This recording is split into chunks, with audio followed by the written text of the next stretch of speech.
to a meeting at Gary's house, and Simon and Brandon were presenting, and they didn't show me a laundry list of products, and there was no soap body, right? That I had to sell them. I got excited because it was simple.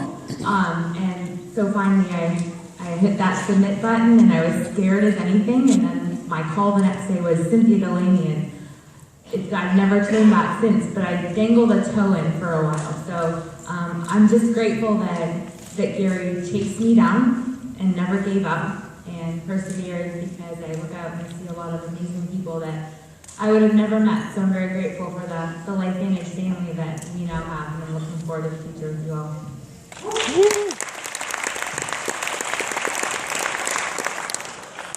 Dr. Benny. So initially, what was your excuse? I hate that word, but what was your excuse for not getting involved with LifeVantage, and then what changed? Well, my number one excuse was that George Capote kept chasing me.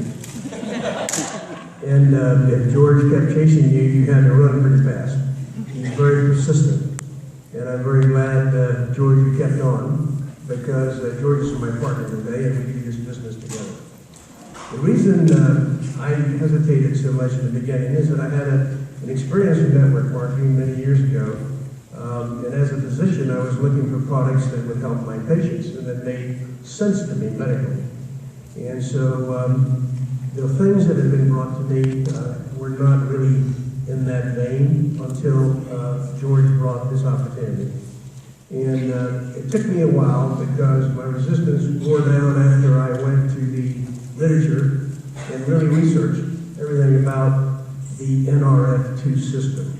It was brand new to me, and I've been in a field of medicine that deals with inflammation and oxidative stress from day one. And yet, this was a totally new discipline, a totally new set of science I had to digest and learn about. But when I did, I realized that the whole thing revolves around the fact that oxidative stress is the very beginning of disease of all kinds, and that oxidative stress begins when we're born, and that I had to therefore arm myself with some knowledge about this. Then when I learned about the product, the one thing that turned me around as a cardiologist was that there was a study done, and you all probably know it as the Ohio State Heart Study. But you know, we do bypass surgery all the time in cardiology and cardiac surgery. And to do that, you use a vein. And these veins have a tendency to close on us, and we never quite understood how to maybe stop that process. I think the Ohio State Heart Study tells us if you can stop oxidative stress because you took a vein and put it in a high oxygen environment, you could probably stop all these bypass grafts from closing. So that turned me on, convinced me, and my belief became solidified. Therefore, I went back to George and said, okay, let's be partners. I'm in. Good job, George. This question, actually, the next one is going to be for Dr. Chad. And you know, Chad told us that he's an eye physician. Some people think that this business would be easier for you because of that, right? Because you're a doctor. What would you say to them as to why this is something that anybody with any background could do? Well, just look at the elite distributors we have in the company. We have people from all walks of life. We have coal miners, plumbers, doctors, lawyers, firemen, law enforcement. I even know somebody who went to Ohio State and is a pro 7.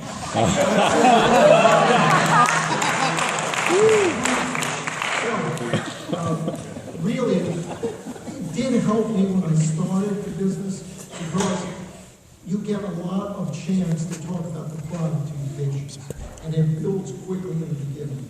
But then you hit a wall, because this business is not all about the product. It has to be balanced. The product is respected, but you have to really understand that if you get a lot of distributors, many more people will get the product. And that's how I look at it. The more people that are in the business with me, the more I can bring these products to people who really need them. So let me just also get real about being a physician and how I'm just one of you. My practice grew many, many years in a row, very positive. My house kept getting higher value. My practice kept getting more money. Then in 2008, the famine struck.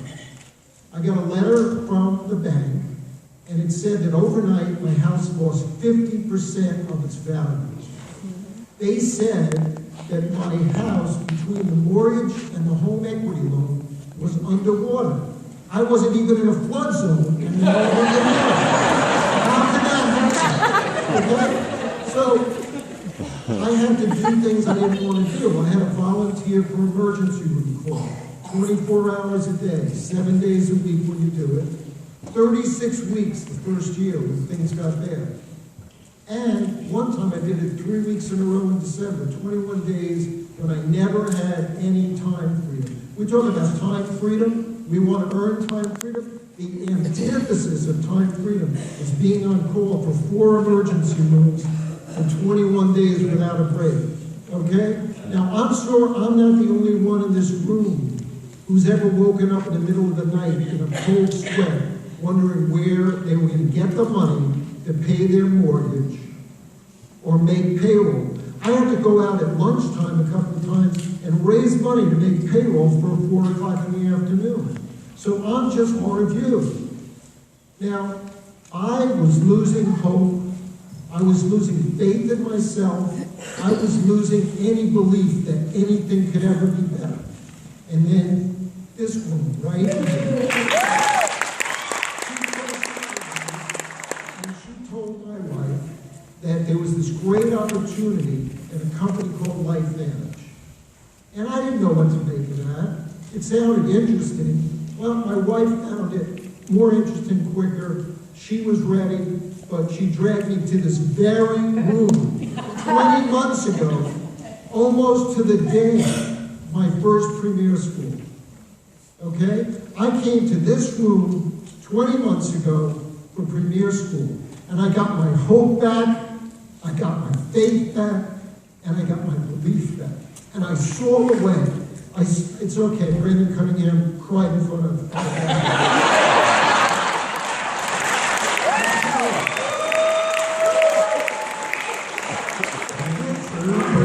baby.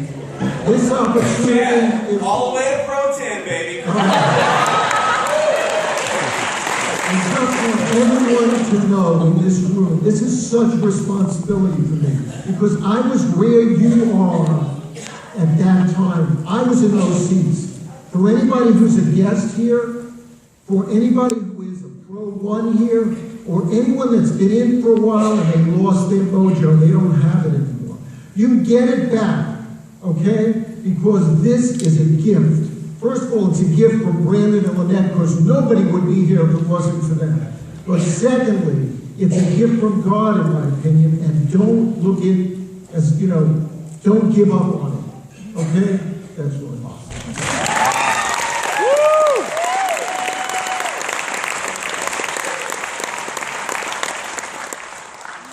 You are a funny guy. I love it. Dr. Barbara, it's coming at you. I know. Tough act to follow. But boom. Hey, network marketing is different from what you did as a profession. We talked a little bit about that. And other than the financial reward of this, what's attracted you to this profession? Chad, you are a hard act to follow for sure. But I've been doing this for quite a while with him, so I'm cool with it.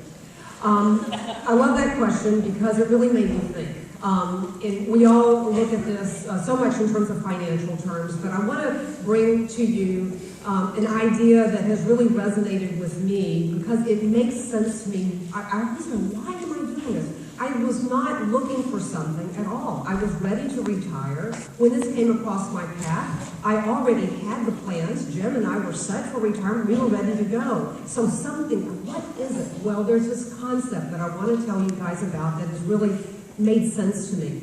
It is something called an encore career. Encore, like the act following the act. What comes after? Well, those of us that are professionals, our lives are pretty much divided into thirds. The first third is we're getting ready for our career. The second third, we're having our career. And I'm not going to call it the last third because that seems kind of depressing. I'll call it the third. The third, what are we going to do with that? Now, a lot of you here are very young. It may be my perspective, but you all look like your kids. But that's right. But let me just tell you that there are so many things that retirees can get out of specifically LifeVantage, but in a broader sense in network marketing. And it may be much more than what you think. It's not just the finances. I will say, though, that as far as the finances go, network marketing does absolutely provide you with a wonderful way to diversify your investments that you put aside for your retirement. It's a great way of doing it, but I'm not going to get off track with that. What I want to tell you about is that those of us in our age group, we are arriving at retirement, some of us a little earlier than it used to be. We're also arriving at it healthier. We're also arriving at it with the expectation that we're going to have a fairly long lifespan after we do end that second part of our career. So the question is, what do you do with that? What do you do with that? Now, some people may be really happy to go fishing every day, or play golf every day, or learn how to paint or something, but that just doesn't do it for me. I think that you'll find that in the retirement group, there are very, very many people who have a very strong interest in contributing to their family, contributing to their church, contributing to their friends, contributing to the community around them. And with retirement comes some restrictions. And it depends on how you planned your life as to how severe those restrictions are, but it all comes with restrictions. So what this type of career does for the retiree, like my husband and I, who want more out of life than just hobbies, network marketing provides retirees with a wonderful option for an encore career that has tremendous benefits. And we can go through the list. I won't go through that. You guys can fill in the blanks. But think about that as you're talking to folks that are entering into their late 50s and early 60s. And I think that you'll find that this is a way to have them embrace the concept of something that they might otherwise just say, no, I don't think that's for me. Wow.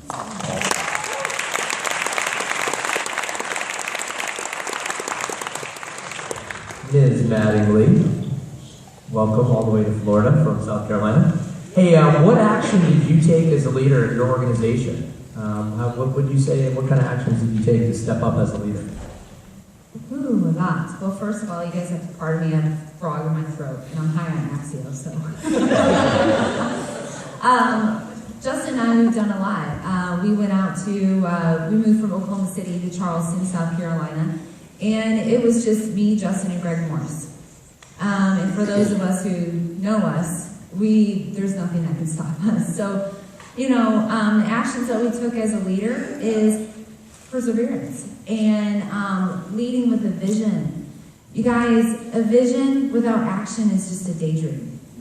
So if you don't create action, then you're just daydreaming, okay? We had a vision. And our vision is for, I'd love my husband and I to be up here. I'm already up here, I beat you to it. But, we wanted to be up here.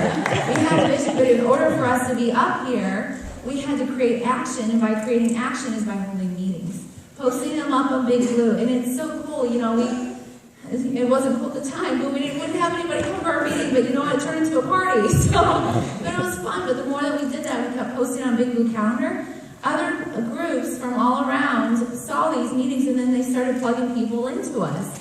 And so it's cool. We went from 3 people to 30 people. I mean, how cool is that? And then it's just going to grow because we want to be the next Atlanta. We want to be the next Jacksonville. We want to be the next Denver. We want to have that big event in Charleston because we have a huge vision.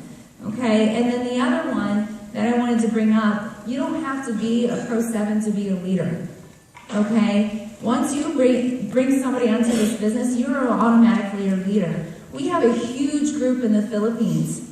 And when it started growing, when we launched, we knew we had to get out there. We didn't have the money, but we figured it out. So we were Pro 3s, guys, and we went to the Philippines. The reason why is because we had a vision. Well, they recently just had their leadership meeting of Pro 3s on up, and then we had a handful of people go there. It's just, I'm seeing pictures, and they're posting pictures of them driving the car all the way there, and we're posting pictures. It's just so cool. It's just so cool. So you have creative vision and create action. And then that's the steps that we took to become a leader.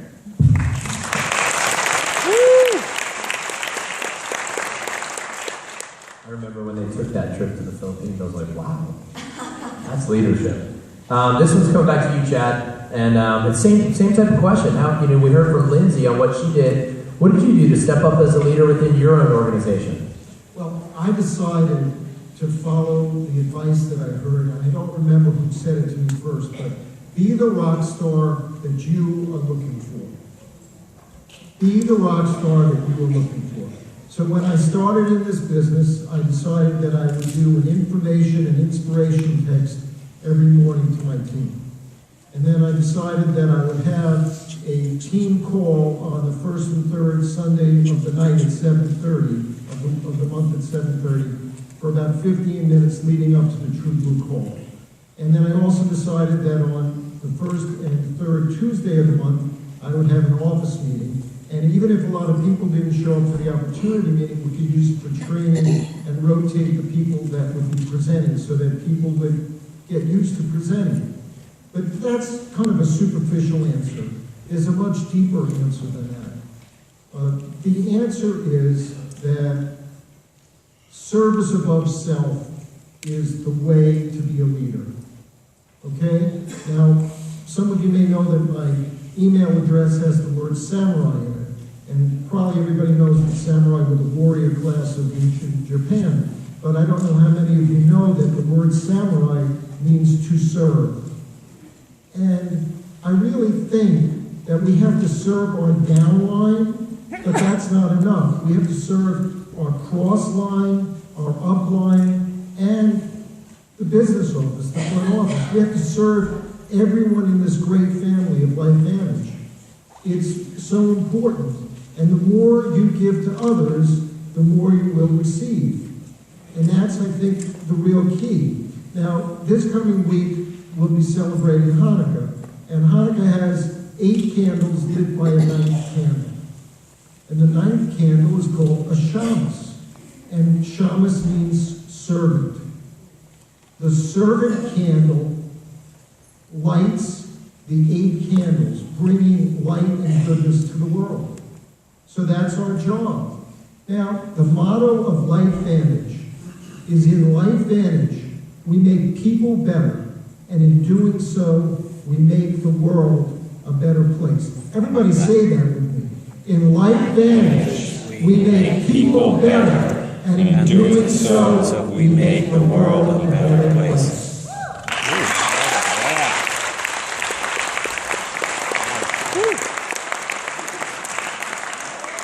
I love that.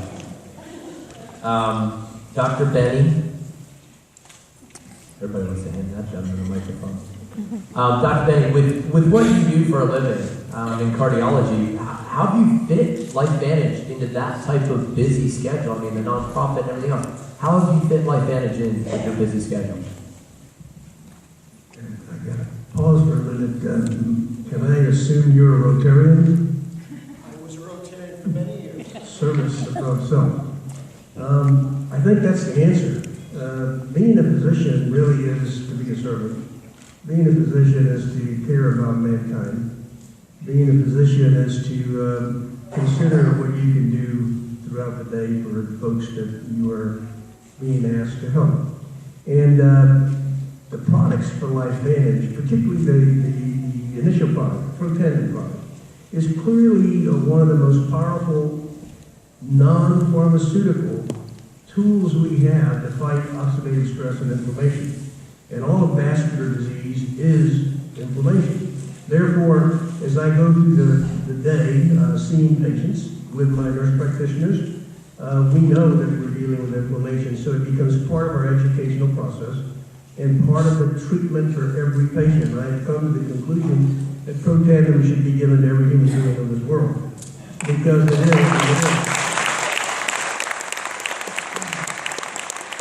And then I guess the other part of that is that since it is what it is, I think about it in terms of the foundation.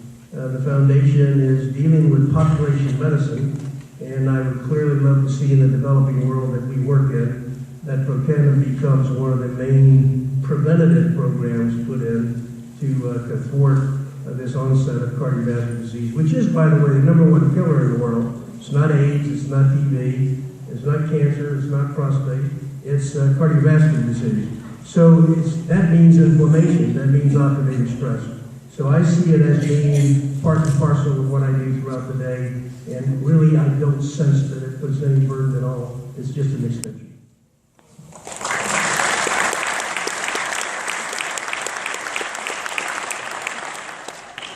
Awesome. Jess.